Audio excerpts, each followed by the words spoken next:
XCOM is a game of struggle. XCOM is not a power fantasy.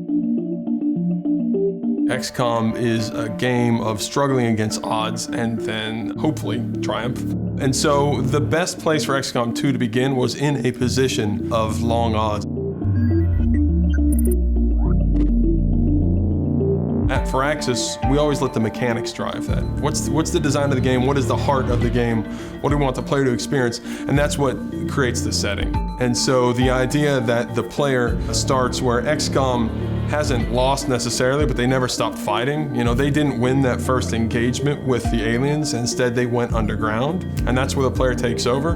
The idea is that XCOM never made it out of conventional weapons, that the aliens came in overwhelming force, in overwhelming numbers.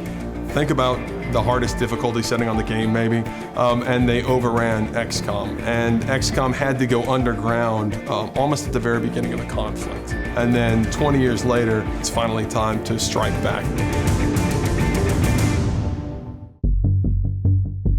The player's starting squad in XCOM 2, it's not this elite military force.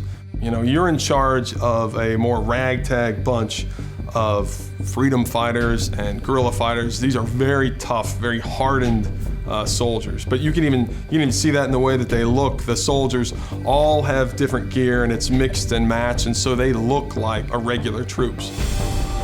In most missions, your squad is all going to start concealed, okay? Because you're an infiltrating unit. This isn't your planet anymore. The aliens and the Advent, the enemies, they're walking around freely, conversing with each other. There are citizens in the streets, and then it's XCOM that's coming in to create trouble. You're not the defenders of Earth sitting in your fortified base. Instead, you're on the run. You know, you are in this mobile base and something we call the Avenger. It's this huge retrofitted alien supply ship that you found and you've retrofitted to be this new mobile base.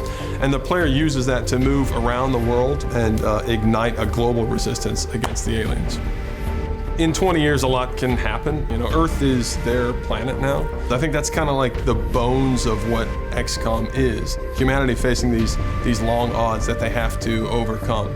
Loss sort of underpins a lot of it. You know, you lose soldiers, you lose battles, you lose countries, and you lose the game.